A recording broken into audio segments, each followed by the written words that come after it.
It's the Champion Sports Chat podcast brought to you in association with Treacys West County Hotel, Ennis. Check out tracyswestcounty.com for more. Hello and welcome to this week's edition of the Clare Champion Sports Chat podcast. We publish, as you know, every Monday evening at 7 o'clock on the various social media channels, and now broadcasting, as we told you last week, in full high definition. We can look down the camera and say hello to you, and you can pause your screen right there if you want. You'll get a lovely screenshot. Two lads will get a lovely screenshot of here with me in studio. We've got the Clare Champion editor Peter O'Connell and now retired referee and Éire Óg clubman Rory Hickey as well. Let's look back on the first weekend, I guess, of the intermediate and senior football championships here in Clare. An awful lot more happening on the national scene as well that we'll get into in just a while. Just like last week, rather than going through game by game, we'll pick out probably the big stories of the week, have a little chat about them and see where it goes. We had obviously the 5 senior games, we had the 4 intermediate games and a few other bits and pieces to go through as well. We'll start, Rory Hickey, with I suppose the big double header in Cusack Park on Sunday afternoon. Dunbeg and Stuyman, Cratloe, Clontegad. Let's start with what everybody was billing as the game of the round in Cratloe, Clontegad. We're expecting a contest, we were expecting fireworks. None of that materialised. Cratloe really comfortable winners in the end.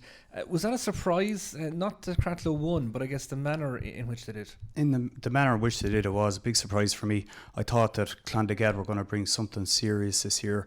They have experience, they've been to a final and stuff, and they have some young players come along. Obviously, their main man, Gary Brennan. And he was very good, but talking to some of the Clontegad lads, they nearly expect him to catch the kick out, and when he kicks it in, to be under it inside and stuff. He ended up at full forward for a stage there at the weekend, and it's hard to know really where to play him, but I think centre field is his best spot. But Clontegad just didn't click at all this weekend. Yeah, and Peter, that point of, we spoke, I mean, we would have tipped in the paper Cratloe to win just by I suppose their greater scoring spread. But as you mentioned, Clontegad coming in off the back of lost the Cusack Cup final, but we're still playing Cusack Cup football. Cratloe relegated from the Gary Cup. A lot of these fellas wouldn't have played football until last weekend. The likes of Conor McGrath, Colin McInerney would have missed large parts of the league. Don't think they played any games. So that was a great unknown, but any questions were certainly answered, weren't they? Without a doubt.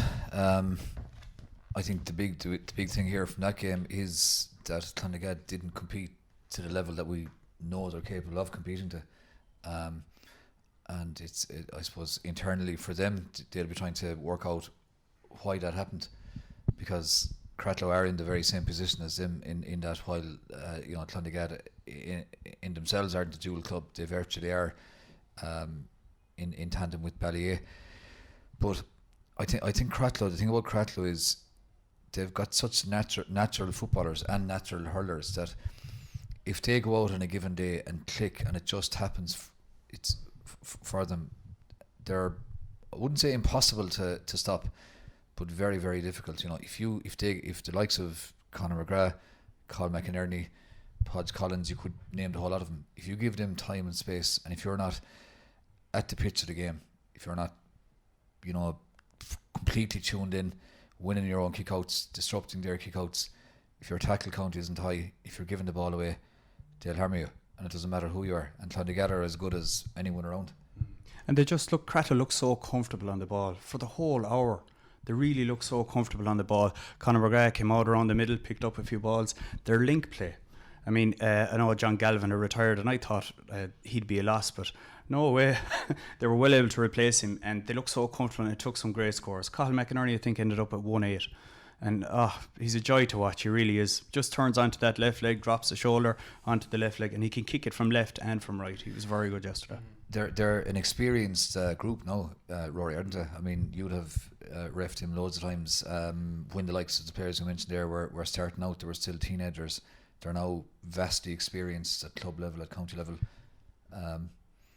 Some young lads coming through as well, though, of course, that keeps it nice and fresh. They have, and Cullum seems to have a nice blend of young fellas and the experienced lads. I mean, as you said, they all started as young lads and they've come through now, and now their experienced fellas are in their prime. I looked at Conor McGrath there. It's great to see him back. He looked in great shape at the weekend, and he was everywhere. He was all over the pitch. He covered every blade of grass, and he seems to be the link man that maybe Galvin was with the years gone by. But they looked awesome, to be honest. Yeah. What are they like to ref, Rory? And also, when you're reffing a game and a team that expects to do well and expects to compete as Clontegad did, and it's not going well for them, can you sense panic in a team, or is that the word? There was a little bit of that. Even yesterday, and I was watching yesterday, and Cratloe had tore into a lead. I think they'd gone 5, 6, 7 up, and Clondegad seemed to start onto the ref for every single decision straight away, instead of trying to work themselves back into the game a little bit more. But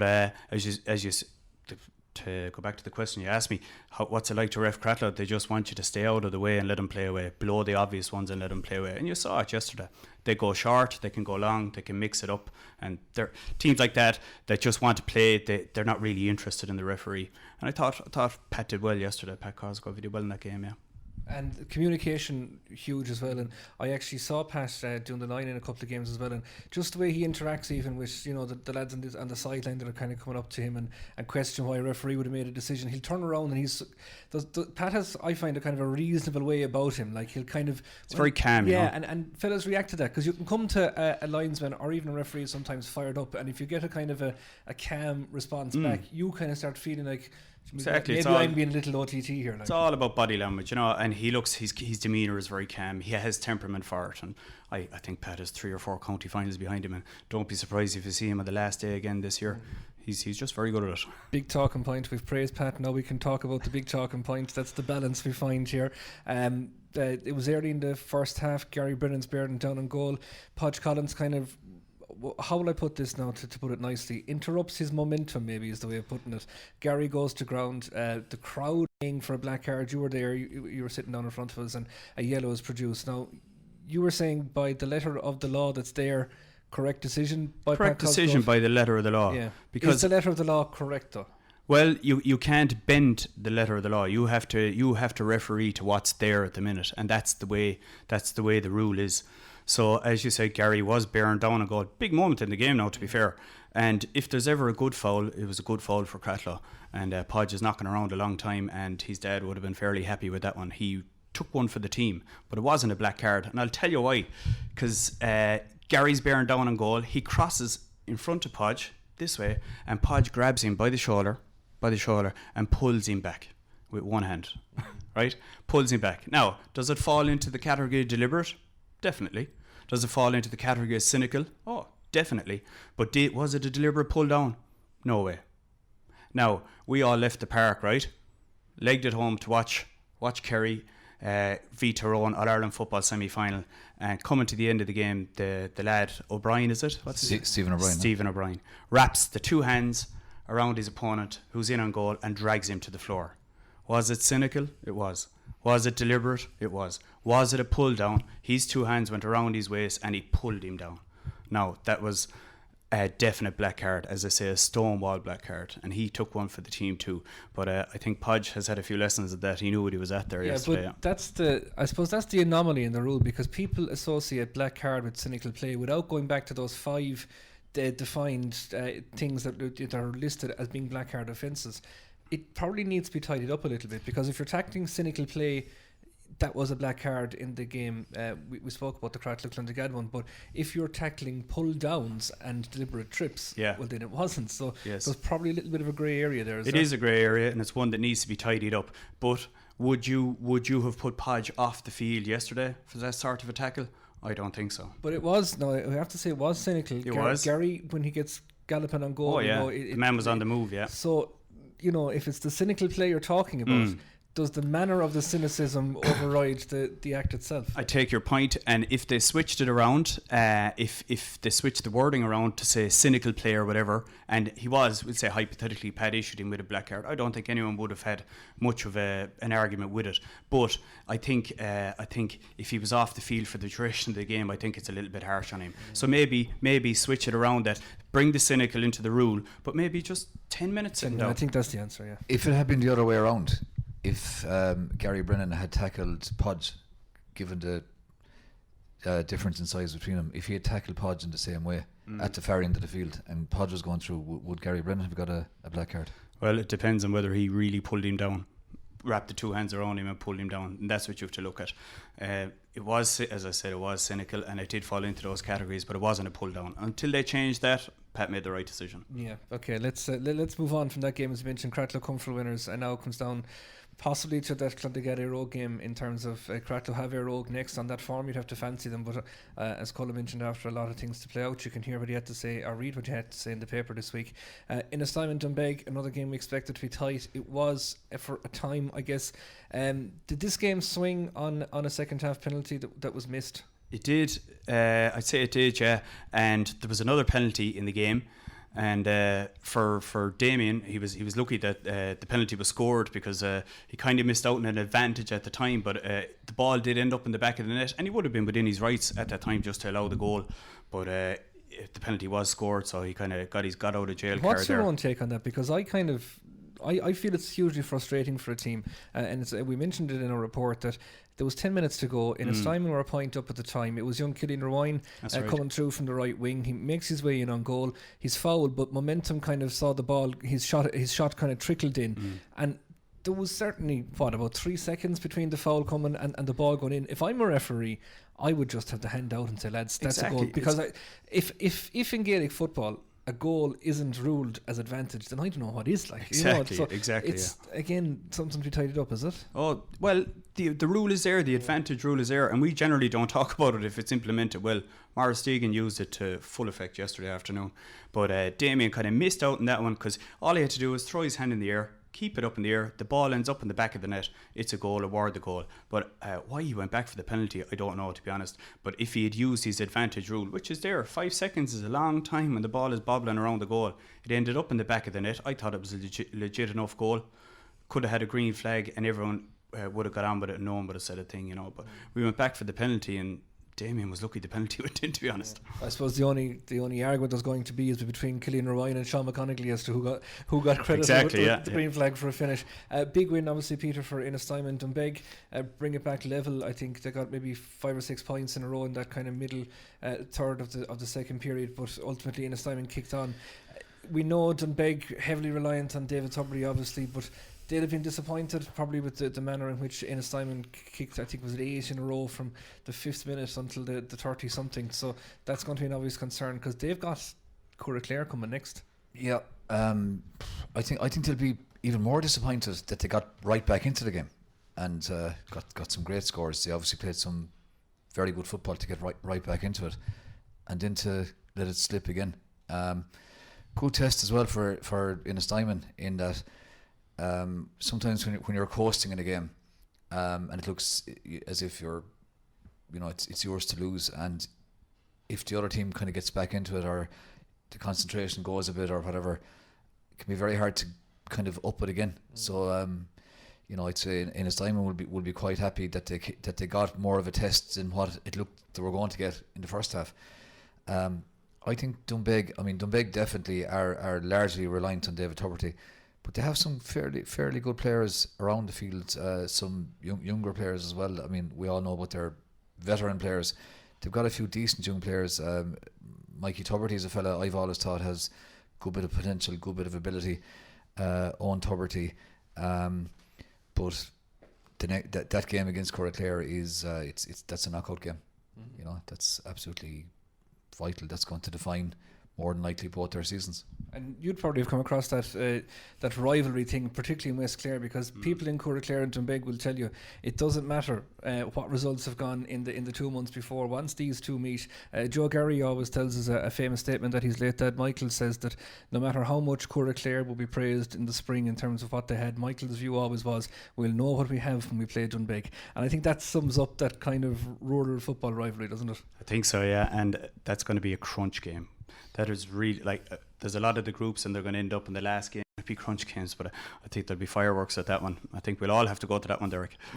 And you can sit in the stand and just watch it. I will. We'll be taking a break very quickly in just a couple of moments' time. But in terms of we went to Kilkee on Sunday evening, Peter, what an occasion that was. Firstly, what a beautifully appointed ground Kilkee was. It's enclosed, it's got the stand, it had a scoreboard. We had all that discussion last week as to other places that didn't, and Kilrush coming out against Nivone. We'll talk more about the game in particular after the break, but just that thing of new venues, I suppose, coming into play.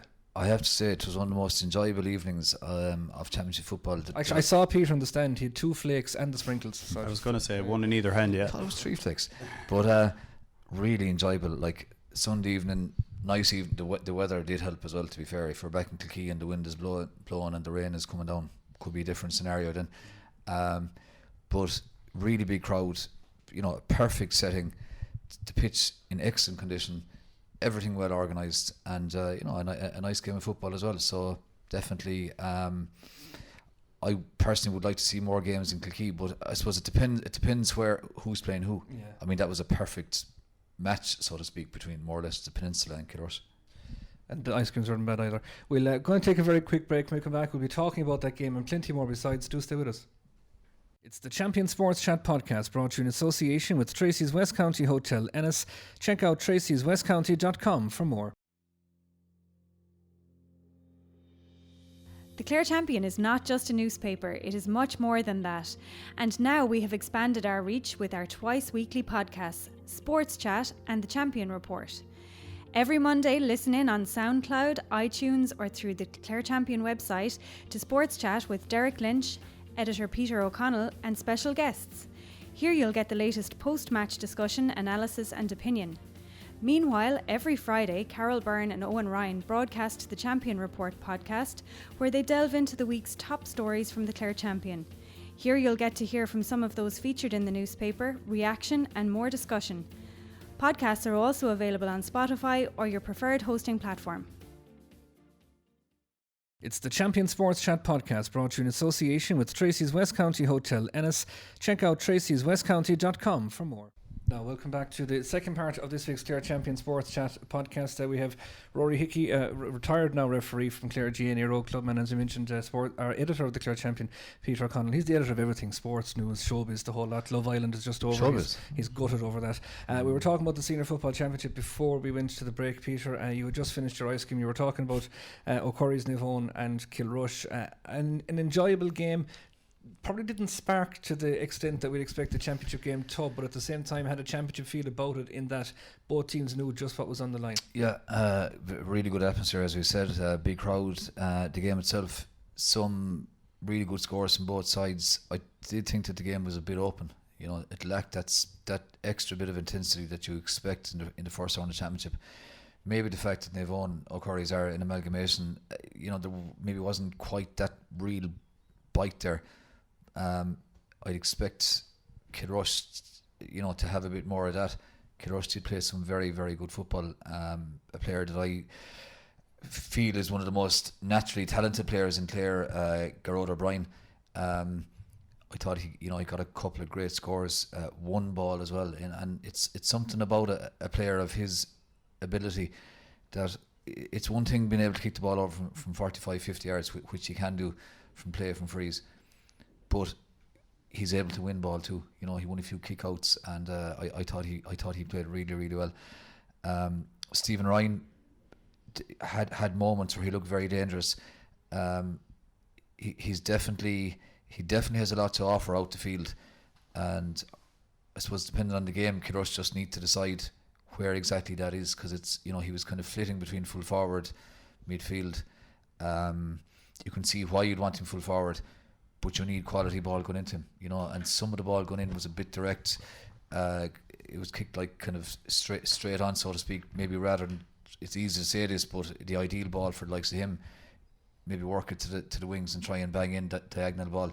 Sean Huck was sitting in front of him, and when a Kilrush player looked up out the field, it was hard enough to find an ideal ball, so they're going to, but look, they won the game. Up from intermediate, your first game up, no matter who you're playing, if there's the three of us that were playing, as long as they won, Kilrush, well, they'd definitely win that. They probably would.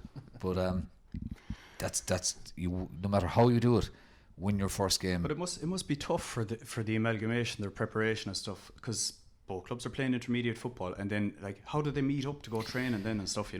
I think they met about 5 times in total. Yeah, we have a bit of an inside track on this because he'll be back. Don't worry. Before long, Joe Gary will be back because we have to have this huge demand for Gary. But obviously he's the man. Well, 2 I think. He's the manager, and he said kind of before the game that look at it at 4 collective training sessions and 1 challenge game. So that's a pretty short run into championship. And I suppose all that considered, it wasn't a question has to be begged then: is there a future for amalgamations in senior football? Well, we almost had two this year, didn't we? And that North Clare one fell down before it ever kind of got going, really. I suppose will a lot of or potential amalgamations be looking at Niamh O'Curry's as the kind of template and see how it goes from there? I think so. I think it's the future, and I really think as well that Kilkee should be in with him. Now, not everyone in Kilkee is going to agree with that. No, they won't. But like, you know, they're in and it's not it's not Kilkee's fault or O'Curry's fault or Niamh's fault. But if there's not enough people living in an area, and it's not just a those numbers areas, game then, you know? It's the same where I'm from. You know, long term, if the population isn't there, you have to try to project ahead about 10 years. There's no point in trying to sort it out in 10 years' time. With that said, right, on the Friday night, one of those teams had to play, or was it Saturday? Saturday they had to play. They had to play intermediate, and then tug out playing senior again. Sure, surely, like they could have helped him out with maybe a week of a gap. But then you're down to trying to synchronise fixtures with the hurling championship as well. You're talking about back there. It's mainly football. Not many of those fellas will be playing hurling at all. You know, surely they could have accommodated the amalgamation on a hurling weekend, maybe. But then, the other, there's a knock on. I was actually thinking about this. There's a knock on. Okay, so just take that for example. If you had put Niamh O'Curry's on next weekend with Kilrush, but then Kilrush have Milltown in the next round, which is the following week. So you're cutting out a week in, and there probably aren't weeks there to do it. Is it whatever about amalgamations? Are we going to end up in a Tipperary situation whereby clubs will actually fold, and it won't be an amalgamation as such? It'll be a new club between the two teams. Your Clonoulty, your Rossmores, your Drummond-Inch, these all the tips seem to be double barreled now at this stage, don't they? Well, in the peripheral parts of Clare, most clubs are joined up at underage level with somebody. Whether you look up in East Clare, the likes of Feakle, Scariff, Ogonlow, you could name, Budike, Kilnina, you could name loads of them. Same back west. There's very few clubs, probably aside from Kilmurray, Clare, that aren't joined up with somebody. And last year you had a situation, or was it this year, with under 16s where you had 4 clubs joined. Killyster, Cunween, Kilmahill, Shannagales. That was for one team. And whether we like it or not, that is the future, I think, because everyone is proud of where they're from and all that. Exactly, yeah. But you want to try to have the highest quality game you can, provide the best opportunity for young players. And those players will improve playing senior football. Without a doubt. You're playing a grade higher, Or underage A football, the same thing. Like what's better, to play underage A football at under 16 or minor, or be playing Division 3, Division 4 with 7 or 10 or 11 aside? Exactly, yeah. I think it's a discussion for later in the year, maybe. Yeah, absolutely. Could do a whole podcast on that one. We have to get to the other senior games as well, and just as we mentioned, Kilmurray, Milltown both in action as well Saturday afternoon. We'll start with the champions. Ran pretty close by Clonoulty for a finish. Martin O'Leary, by all accounts, shooting the lights out. But when Milltown have the Owen Clearys and the Gordon Kellys and all these lads to see out a game, they're going to manage games like that. Probably the biggest test they'll get. Spoke to their manager, he said as much, that it was a massive test. But from a Clonoulty point of view, you'd be very, very pleased with that, wouldn't you? I mean, the senior champions coming in against you, and you're your second year up from intermediate. Kilmahill have some very, very good players, and the age profile of Kilmahill is good as well. A lot of them are around the same age, and then even some of their more experienced players are still at their peak in terms of perfect age profile. The likes of Jack Brown, Martin O'Leary, you mentioned there. David Egan, David Lernahan. Guys, like Sean Crowley is a really, really good forward. David Egan, he was in the county panel a couple of years ago. He's still only around 23. I think there's a lot of potential in Kilmahill. I'd say Milltown would be a bit concerned at conceding 112. I wasn't at the game now, so I can't 100% say exactly how, but 112 is a fair bit for Milltown. Kilmahill have the amalgamation next.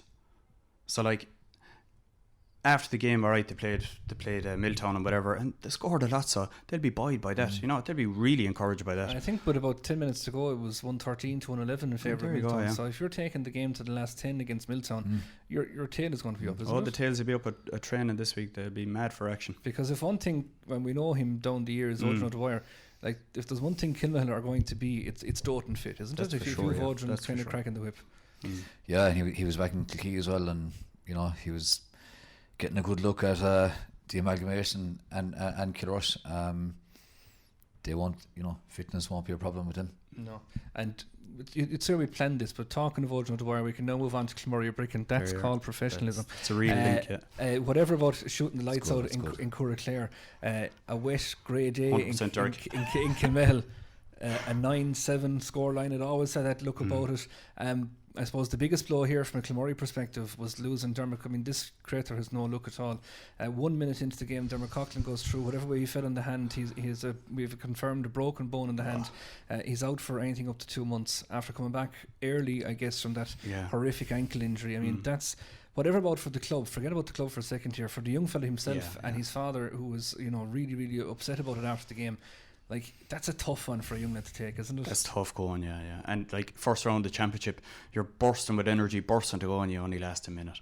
And now you're out for the next 2 months. So that's effectively his championship over. It is, yeah. You just feel very, very sorry for him. Very sorry for him. Everyone looking forward to the championship for months, and especially Dermot, given, as you mentioned, the serious injury he picked up for Clare earlier in the year, and did so well to get back, and played so well when he came on against Meath up in Portlaoise. Like, he's a vital player, and you just feel very sorry for him, and just hopefully he can. As a neutral going to games, he's one of the lads you'd be looking out for. You want to see him, I was in Portlaoise that day, and you saw him coming on. I was thinking, God, if he was on 10 minutes earlier, he was really, really nippy about the place. I feel sorry for the lad. You go to a game, you want to see the likes of him playing, exactly, because he has such quality and energy, and so I suppose all we can say is the best of luck to him, and hopefully he'll come back stronger and just put all this behind him. Yeah, and I suppose it was by with a 9-7 victory for Kilmurray. It was always going to be tight. Lisa Casey and Kilmurray and Clonmel, there's never much in it. I mean, I think you've been in the middle of that combo a couple of times as numerous occasions. But we won't live to tell the tale. We won't comment on Rory. Yeah, well, you weren't seen around Mullacher Quilty for a while after 2 of them either, Rory. But I suppose one star goes off, another emerges in Darren Cannon, kicks 6 points. 2 of them into the teeth of the breeze on that day, but were just fantastic. Like, so what Kilmurray will probably need are options, because we know Keelan is stateside, maybe won't be seen now until a potential quarter final. A couple of injuries to tidy up, but I guess from a Kilmurray perspective, and Aidan Maloney as well, Peter, like, he loved that. He loved that kind of raw toughness, and he wouldn't want to have had a 1-12 kind of a scoreline, like, so. But I suppose now they've Corofin up next. All things being equal, they should reach a quarter final, and then they can start to kick into gear come September, October time. Yeah, and mentioned likes of Darren Callan. It's good to see him coming in. I think it was probably his first game starting. He has such natural ability, and he's such a good kicker of the ball.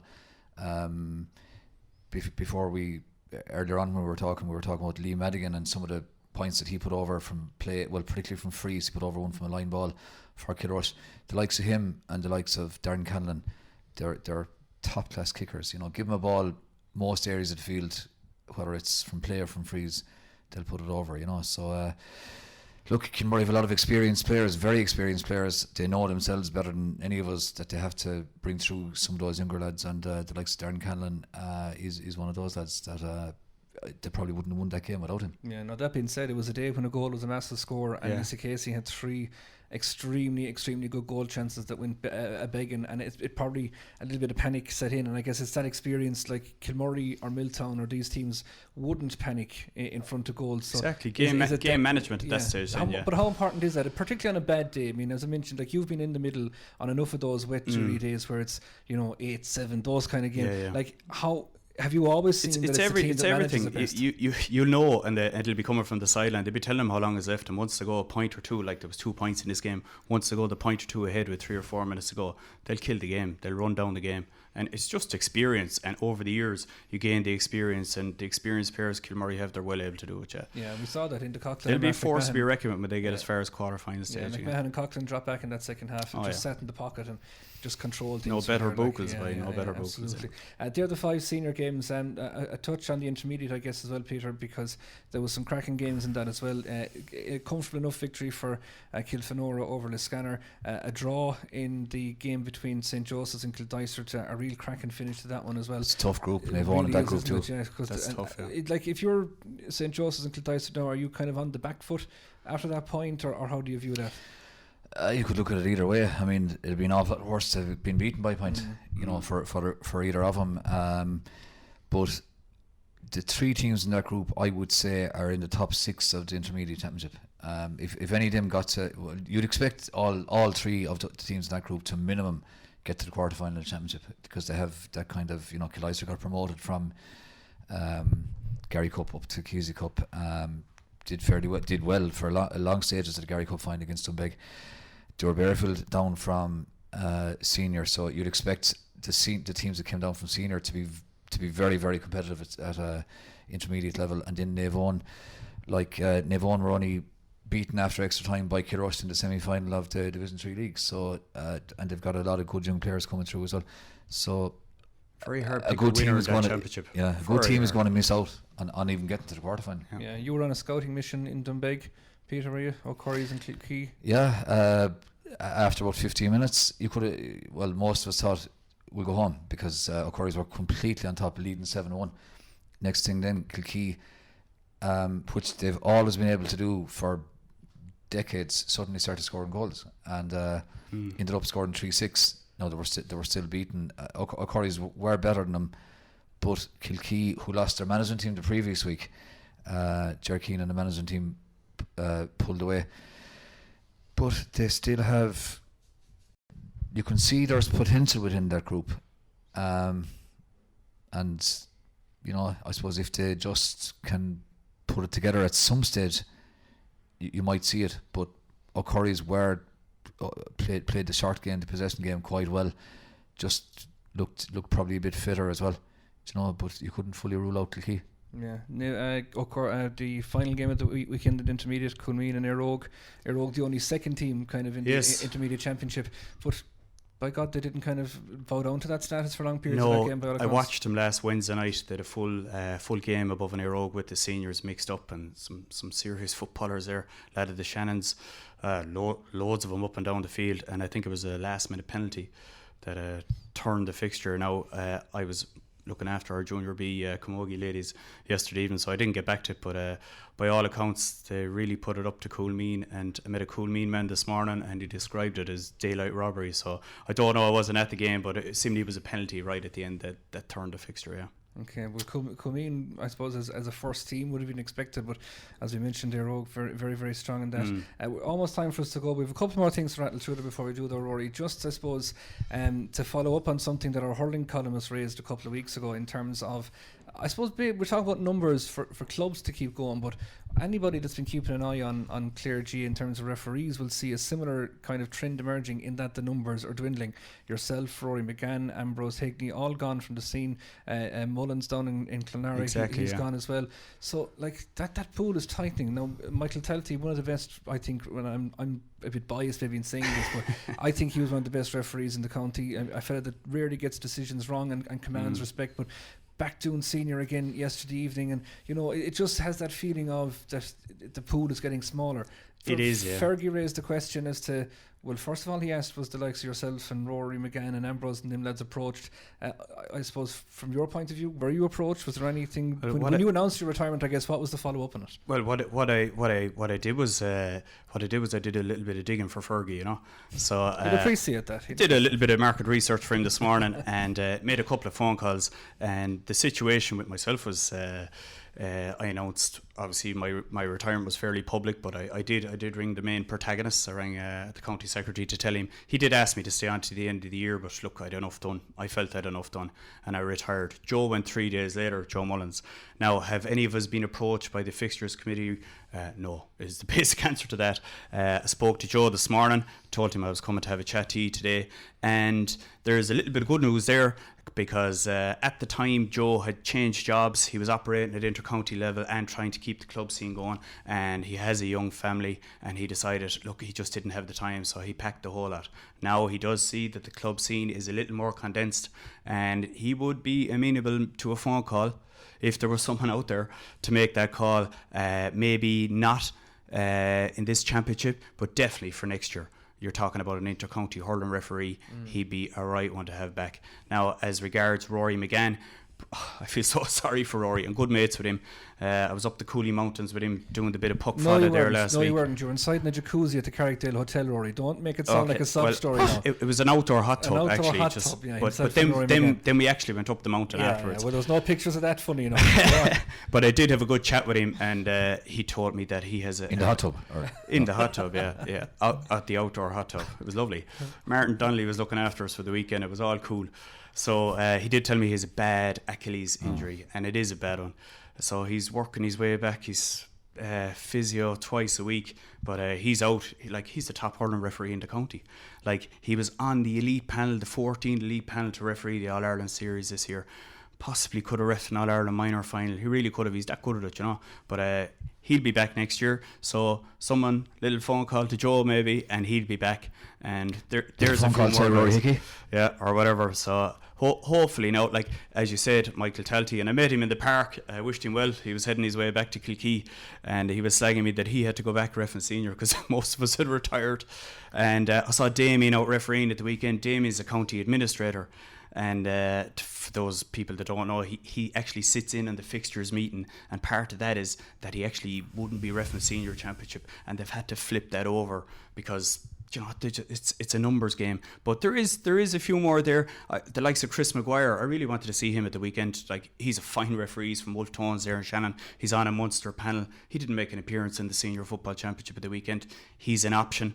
Niall Malone above an Éire Óg. Young referee, he's well capable of intermediate or even senior hurling championship. So maybe they're there and not getting their opportunity, and there's a few more coming. So maybe it's not all doom and gloom, Derrick. Yeah, one guy I saw at the weekend in here refereed the Clonmore-Casey game was Niall Quinn. Yes, from Milltown, who was in an awful position. I felt. I thought that was tricky. Yeah, very, very tricky. How did he get on? I thought he was very, very good. Good. I thought he commanded respect. You know, one or two. You know, they're always going to be questionable no matter what, because no matter, I'm sure Peter's the same covering the Gales, you're looking at it sometimes with the old tinted glasses, like, but I thought he was very, very good. Last year I saw him in Gardine doing Lizzie Casey and Éire Óg in the first round, and you know, you're in the club and it wasn't enclosed. He did very well that day. He's on a Munster panel as well, so he's one for the future as well. But is it vital now then, Rory, that those fellas are, and I'm conscious we're gone a little bit over time, but you know, we have Rory, we have to make use of the fees are astronomical. Look at the hair. Unbelievable. But is it vital for those guys to get the kind of backup that maybe others haven't? And I mean that in terms of support of someone coming and saying, listen, here's where you might improve, or you know, have you got your expenses, or all those kind of things. I mean, when you have them, someone really have to mind them, isn't exactly, yeah, and someone really needs to grab it by the scruff of the neck, you know. I mean, to be reading Fergie's bit in the paper is a little bit disheartening. Before the championship had started, he was already putting pressure on the referees, you know. It's a little bit disheartening, but he's right, to be honest. He's right, you know. A lot depends on the referees and the results on the day, you know what I mean? So, like, someone needs to come. There's a man in Shannon there, Kevin Walsh. He's involved at national level. God, it'd be great if he just rode back in with Clare again and grabbed it by the scruff of the neck and helped out these lads, because they're there, you know. What do you think will attract more lads into refereeing? I know we've touched on this topic before, but like, the fella that had to pull away from playing for various reasons, could you coax him back in, or exactly? Is like, age profile is an obvious concern, isn't it? It is, yeah. Like, I was a little bit different. I was one of those career referees that took it up at 21. But there's a lot of lads around the county, and we have our match programs in front of us, that are down there 24, 25. There's the lads that maybe won't play senior but want to stay involved. They're the lads. Like, we have to run a recruitment drive next winter here in Clare. You know, nearly reaching crisis levels. We really have to run a recruitment drive. It's up to secretaries and chairmans and stuff to pick out those fellas, put their shoulder to the wheel.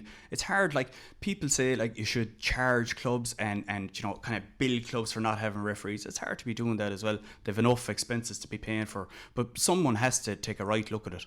Yeah, Peter, what do you think? Yeah, I think people that have played a game at whatever level, whether it's hurling or football, if they've played for their club, that they just have that, I think, added understanding of what's happening on the field, and that's I'd be trying to target those kind of people. If you're involved, whether you're on the field or whether you're on the sideline, and if there's good communication between the referee, what I would call effective communication, a referee shouldn't have to explain every single thing they do, but as long as they're not completely dismissive of somebody asking them, how's that a free, or what's that for, it just diffuses the situation. I think it's an absolutely vital part of the game, the effective communication. I'm not talking about having to explain every single decision that a ref makes, but somebody that can recognise the need to explain very, very briefly why they've made that decision. And I think that's one thing. Just picking up on that, there was a couple of these in the park. I'm not getting into specifics on it, right? But there was a couple of occasions where I felt, lads were lucky to not be going for that early shower, right? Yeah. Now, yellows were given out.